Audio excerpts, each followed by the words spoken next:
अस्सलामुअलैकुम नाजरीन, आप यूट्यूब चैनल देख रहे हैं। मैं इमरान खान हूं। नाजरीन, एक सबसे पहले तो वो खबर ले लें जो मैंने आपको बताया था कि इमरान खान साहब का केस लगा हुआ है इस्लामाबाद हाई कोर्ट में। उनके वकला ये कह रहे थे कि इमरान खान साहब को अगर आज बेल मिल जाती है, और ये कोई मसला नहीं है, उन्होंने ये दावा किया था कि अगर ये बेल मिल जाती है तो फिर इमरान खान साहब को कोई रोक नहीं सकता, वो आज रिहा हो जाएंगे।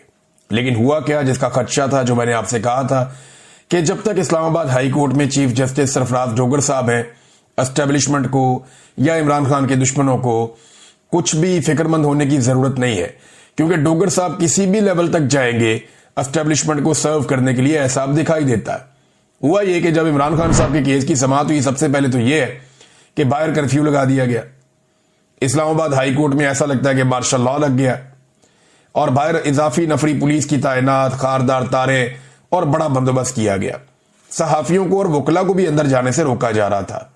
बहरहाल कुछ सहाफी जो अंदर गए, उनमें समी इब्राहिम साहब थे और दीगर कुछ और सहाफी थे। वो वहां पे अपना वीलॉग रिकॉर्ड कर रहे थे।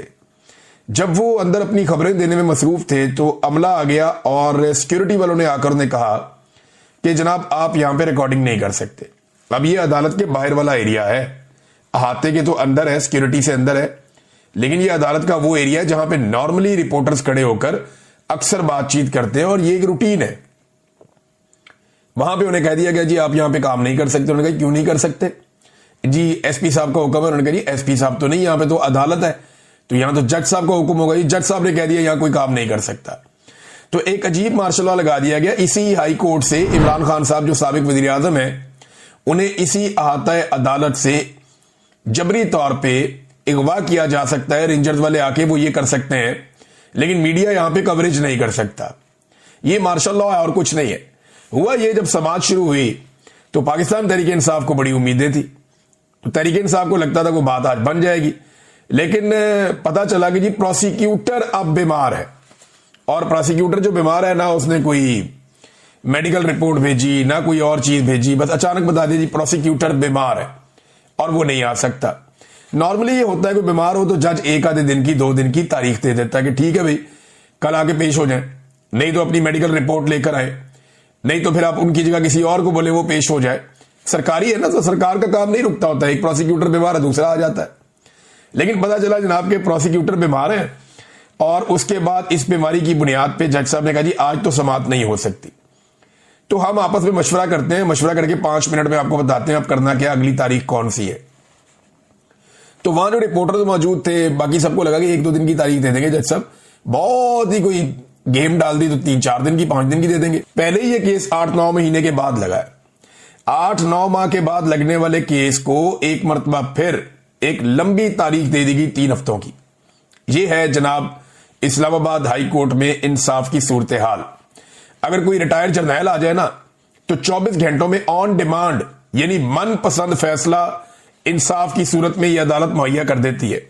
अदलिया ऐसा लगता है कि दुकान की तरह काम कर रही है, जहां पे मुनाफा देखा जाता है, जहां नफा और नुकसान देखा जाता है कि जनाब जिस चीज में नफा है वो कर दो, जिसमें नुकसान होता है वो ना करो। और एस्टेब्लिशमेंट की गुलामी के साथ जजेस ऐसा लगता है काम कर रहे हैं।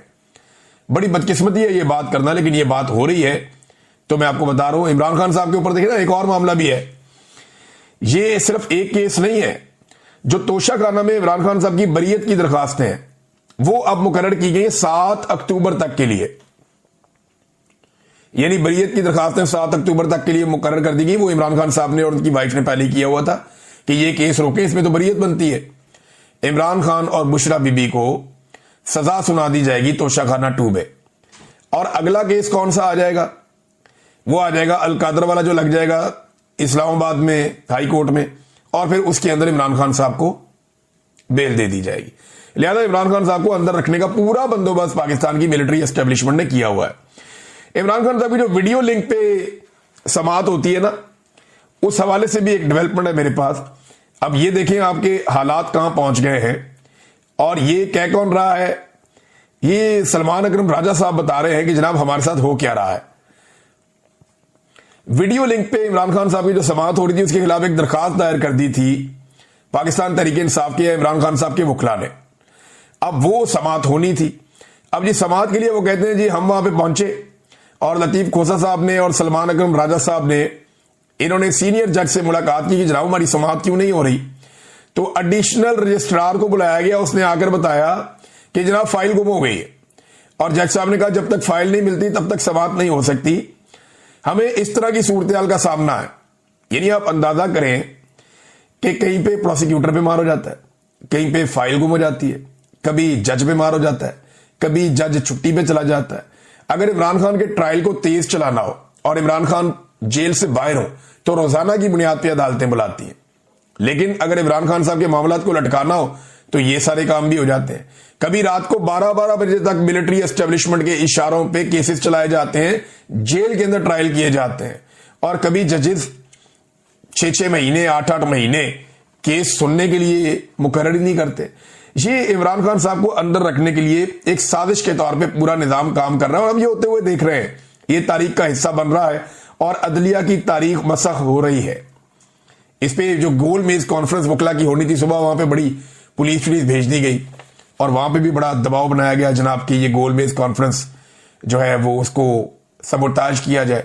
लेकिन फिर वकला बैठे, ये सीनियर तरीन वकला हैं, इनमें ज्यादातर वो हैं जो सुप्रीम कोर्ट बार एसोसिएशन के सदूर भी रह चुके हैं, जो जर्नलिस्ट कवर करते हैं सुप्रीम कोर्ट को और हाई कोर्ट्स को। सीनियर तरीन सहाफी वो भी वहां मौजूद थे, सदीक जान साहब थे, मुतीउल्लाह जान साहब थे, बाकी इन सहाफियों ने भी वहां पे बातचीत की। इस गोल में इस कॉन्फ्रेंस से सहाफियों ने भी खिताब किया क्योंकि वो अदलिया को कवर करते चले आ रहे हैं और वो इसका एक हिस्सा है।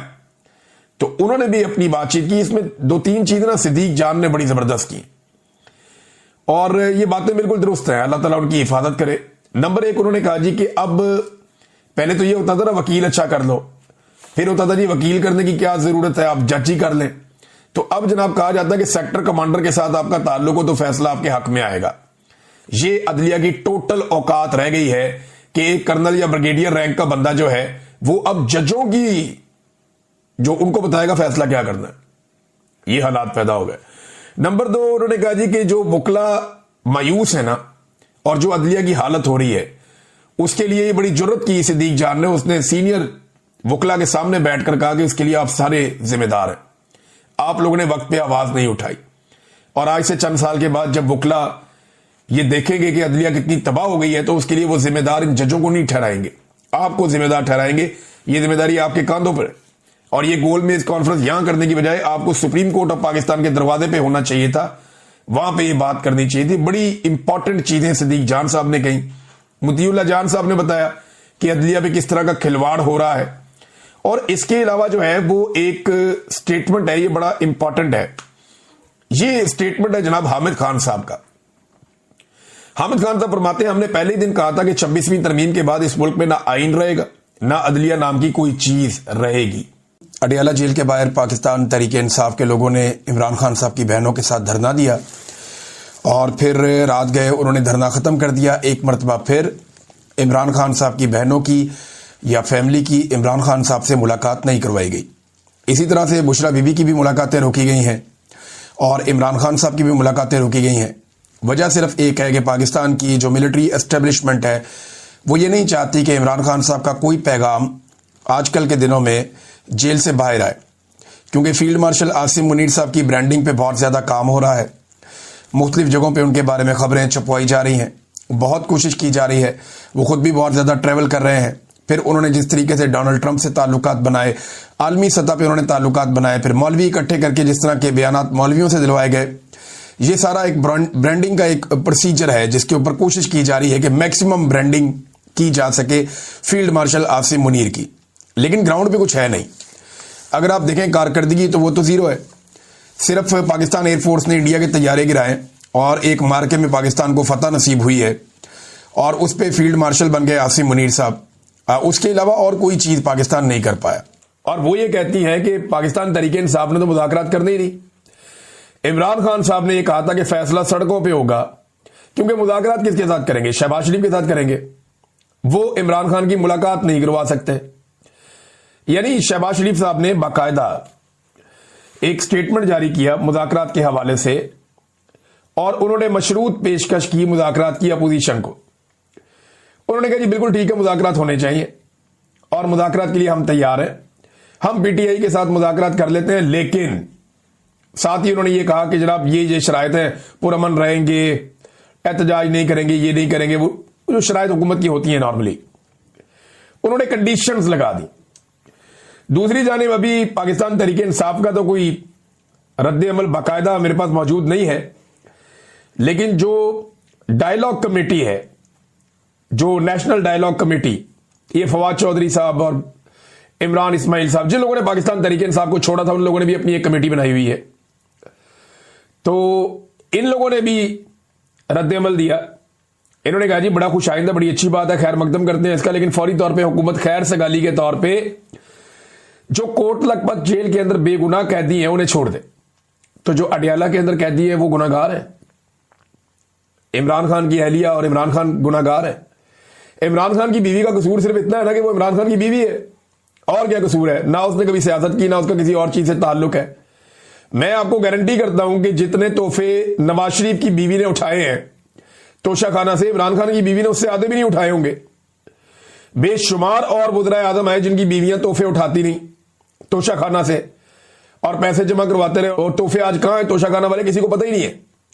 आज तक किसी सियासतदान से नहीं पूछा गया कि वो जो तूने तोहफा लिया था तोशा खाना से वो किधर गया। नवाज शरीफ की एक गाड़ी तो मेरे जानने वाले ने खरीदी हुई है, ये तोशा खाना वाली गाड़ी है, बाहर से आई थी। तो ये अजीबोगरीब किस्म की नाज़रीन ये कहानियां इनकी, और अजीबोगरीब किस्म के जाली केसेस हैं। लेकिन शहबाज शरीफ ने कहा जी मुज़ाकरात की पेशकश, उन्होंने कहा जी करते हैं बिल्कुल मुज़ाकरात। तो नेशनल डायलॉग कमेटी नॉर्मली ये हुकूमत की सिमत में ही रहती है, ये एस्टेब्लिशमेंट से ज्यादा लड़ नहीं पाई। ये वो लोग हैं जिन्होंने ज्यादा बड़ी कुर्बानी नहीं दी। फवाद चौधरी गो के गिरफ्तार रहे, लेकिन इन्होंने बहुत शुरू में सरेंडर कर दिया था। इन लोगों ने जब 9 मई हुआ उसके बाद ये नहीं खड़े हो पाए। सारे लोग नहीं हो पाते, ये मैं इनको कसूर भी नहीं देता। जो लोग नहीं खड़े हो पाए वो नहीं हो पाए, जो खड़े हो पाए वो हो पाए।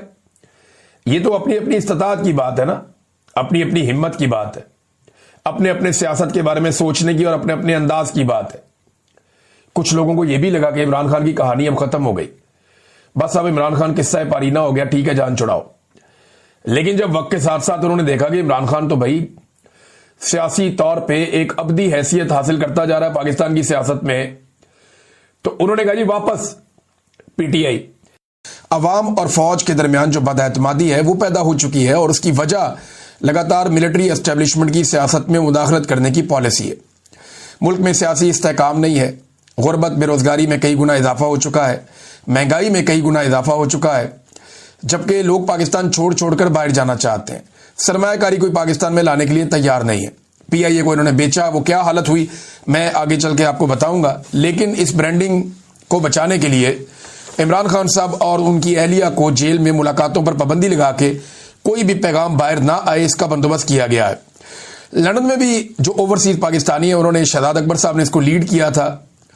पाकिस्तान की जो एम्बेसी है उसके बाहर इन्होंने एहतजाज किया, और वहां पे ओवरसीज पाकिस्तानी इकट्ठे हुए, इन्होंने वहां धरना दिया, धरने पे बैठे रहे काफी देर, काफी नारेबाजी हुई, बहुत तकारीर हुई, और उनका ये कहना है कि जब जब इमरान खान साहब की मुलाकातें रोकी जाएंगी हम इस एहतजाज के सिलसिले को बढ़ाएंगे, इसे यूरोप में भी ले जाएंगे और बाकी शहरों में भी इसको आहिस्ता आहिस्ता लेकर जाएंगे।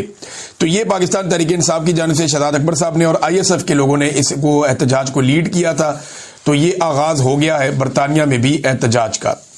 अब नाजरीन, मौलवी जो है वो इकट्ठे होकर आसिम मुनीर साहब को पै गए। यानी सिंपल वजह यह है कि पाकिस्तान के जो उलमा इकराम है या मजहबी सियासी जमातें हैं उनकी स्पेस खत्म हो गई थी गुज़िश्ता 2-3 सालों में।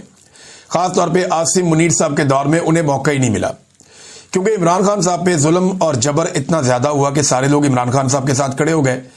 तो पाकिस्तान के जो उलमा इकराम है या मजहबी शख्सियात हैं वो डिस्क्रेडिट हो रही थी। तो इन्हें प्रॉब्लम ये आ रहा था कि कोई तहरीक खड़ी नहीं कर पा रहे थे, कोई आवाज उठा नहीं पा रहे थे। हर जगह पे जो है वो हुकूमत अपना मंजन बेच लेती थी और बाकी सारी स्पेस जो है वो इमरान खान साहब ले जाते थे। तमाम जो हार्ड एंड फास्ट किस्म के मौक़िफ़ अपनाए हैं वो पाकिस्तान तहरीक इंसाफ ने और इमरान खान साहब ने अपनाए हैं। मार भी इन्होंने बहुत खाई। तहरीक लब्बैक बीच में खड़ी हुई, लेकिन जिस तरह से उन्हें कुचला गया और जैसे उनकी क़यादत को गायब कर दिया गया, वो दोनों रिजवी बरादरान अभी तक नहीं मिलते। और जो लोग मौजूद हैं उनसे मेरी कभी टेलीफोन पे बात हो तो बेचारे कुछ बोल नहीं सकते, ना उनके पास कोई इन्फॉर्मेशन है, ना गाइडेंस है, ना वो बात कर सकते हैं। तो जो मौलवी हजरात हैं इनके पास, क्योंकि इनका पाकिस्तान की सियासत में बड़ा पुराना असर है, तो मस्जिद और मिंबर और मदारिस इनके पास है, तो ये बड़े अरसे से कोशिश कर रहे थे, लेकिन ये इन नहीं हो पा रहे थे। पाकिस्तान की पॉलिटिक्स में इनको स्पेस नहीं मिल रही थी। तो अभी आसिम मुनीर साहब ने कुछ इक़दाम किए जिनसे इन्हें स्पेस मिल गई, और अब ये रल के फील्ड मार्शल आसिम मुनीर के खिलाफ खड़े हो गए। अब एक तरफ मौलवी खड़े हैं, उलमा इकराम खड़े हैं, जिनके साथ उनके फतवे, जिनके साथ शरीयत क्या कहती है, इस्लाम क्या कहता है, कुरान पाक क्या कहता है, वो ये मिसालें लेकर आ गए। दूसरी तरफ फील्ड मार्शल आसिम मुनीर साहब खड़े हैं, जिनके पास डंडा है और ताकत है और इक़्तिदार है, ये चीज़ें उनके पास है। अब ये दोनों आमने सामने आकर इस वक्त खड़े हो गए। एजेंसियों को इस वक्त सबसे बड़ा प्रॉब्लम यह है कि मौलवियों ने जिस किस्म की बातें कर दी हैं, या ये जो आलिम है इन्होंने जो कुछ कह दिया है, अगर इस पे वाकई अमल दरामद होना शुरू हो गया और मस्जिद और मिंबर से आवाज़ उठना शुरू हो गई आसिम मुनीर साहब के खिलाफ, तो ये एक नई आग लग जाएगी और आसिम मुनीर साहब की मुश्किलात में बहुत ज़्यादा इजाफा हो जाएगा। पहले ही उनकी ब्रांडिंग नहीं हो पा रही, पहले ही वो आवाम में मकबूल नहीं हो पा रहे, पहले ही वो कोई ऐसी चीज़ नहीं कर पा रहे जिससे पब्लिक के और इदारे के बीच में जो खलीज है वो कम हो सके। तो इससे तो खलीज और बढ़ जाएगी जब मस्जिद और मिंबर से भी उनके खिलाफ आवाज़ उठ जाएगी। तो अब जनाब जो उलमा इकराम ने ये स्पेस हासिल करने की कोशिश की और जो बातें की हैं वो मैं आपके सामने रखता हूँ। नंबर एक, तो उन्होंने इस्तिस्ना को गैर इस्लामी, गैर शरई और कुरान पाक के खिलाफ करार दे दिया।